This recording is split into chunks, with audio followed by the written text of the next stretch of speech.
Tina Clayton, Shericka Jackson, legendary sprinter Shelly-Ann Fraser-Pryce, Mommy Rocket. Do they have what it takes in this moment, in this season, to get on the podium at World Championships next month? Oh my God, World Championships is next month. Do they have what it takes? Or is our corner dark? Hello everyone, welcome to another upload. Hope you're all doing great. So, the USA trials has concluded and Melissa Jefferson ruled the track. You know, she was the highlight of USA trials for me because she took the double, and I mean the writing was on the wall with the 100 meters. We kind of saw a little glimpse with the 200 meters as well, but I don't know who expected or thought that she would have dethroned Gabby Thomas. And I mean, Gabby barely held on for third place, right? But we'll talk about that in another upload. So now that we have seen what Melissa is capable of, and of course, you know, the 100 meter, both on the men and the women's side, hold a special place in the hearts of Jamaicans. And, you know, at this point, if you're not thinking it, I mean, if you're following track, then you must be thinking it. Because at this point, I know you're penciling it out to say how many medals will Jamaica be able to take home. And normally, you know, for a while, years over years, the 100 meters is something that we could put our pots on fire for. But in this moment, the two women who are the talk of the town, the two women who everybody is on the lips, their names are on the lips of everybody in terms of these are the women who are going to be competing for gold at the 100 meters. No Jamaican is among that conversation. Melissa Jefferson, who clocks a world lead 10.65 seconds, a personal best, so that is now joining Sha'Carri Richardson and Shericka Jackson. I think that's the 5th fastest 100 meter time ever to be run. And yeah, Shericka Jackson ran that time 2 years ago. Sha'Carri Richardson also clocked that time.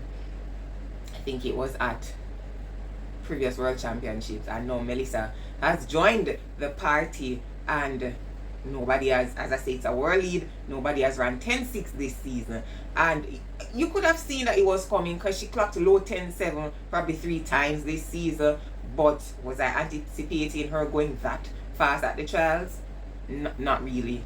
I had her down to win the 100 meters, but not necessarily clocking 10.65 seconds. So she's now one of the favorites to walk away with gold at the World Championships. And you can see why everybody would think that, because she has given us reason to think that, you know, she has shown her strength, her growth over the 100 meter this season, her speed over the 100 meter this season. And therefore you can understand why Melissa Jefferson now has to be a part of the conversation in who will walk away with the gold medal at World Championships.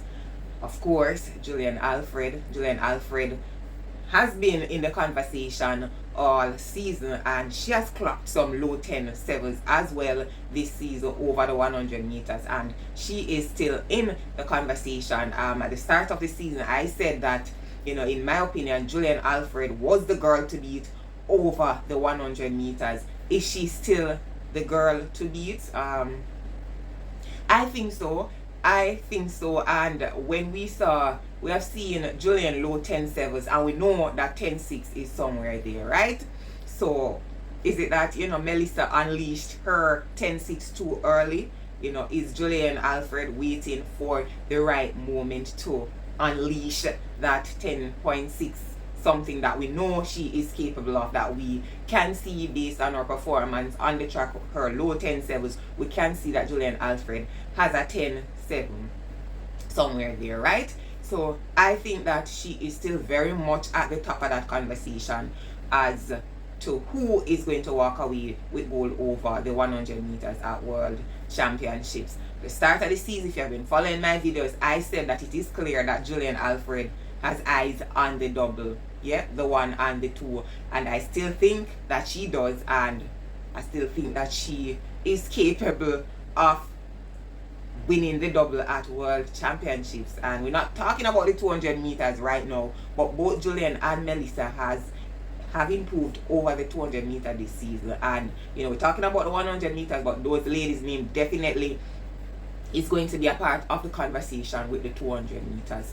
So we talk about Melissa, we talk about Julien. Melissa clocking 10.6, Julien clocking a couple of low 10.7s, and it is evident that she can go 10.6 this season. What does that mean for our Jamaican women who will be competing in the 100 meters?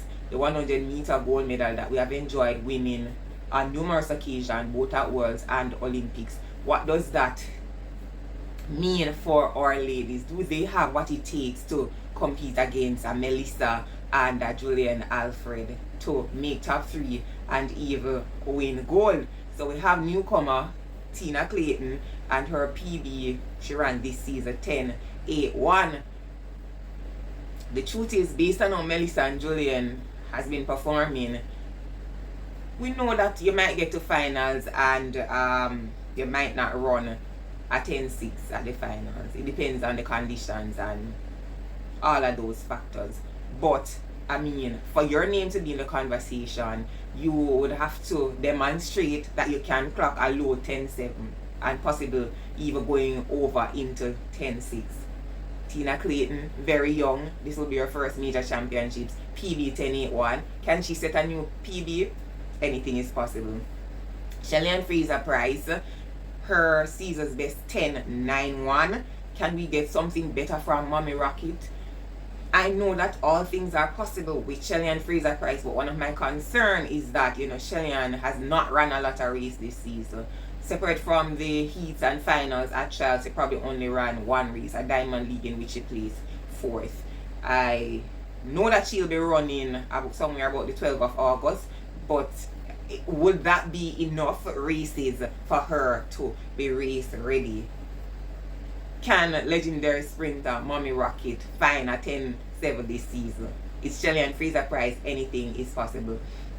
And then of course Shericka Jackson, who in my opinion might be the only Jamaican at the moment who is probably capable to go up against a Julien and a Melissa, simply because 2 years ago her season's best was 10.65 seconds, and if she is over that injury, I think that she could possibly run low 10.7s this season. But again, Shericka has not really run a lot of 100 meter races this season. So as I said, the big question is, is it that we're calling a dark, or is it that you're confident in the women who will represent us, that they can make the podium? Drop your comments. Remember to like the video, subscribe to the channel if you have not already done so. And until my next upload, take care.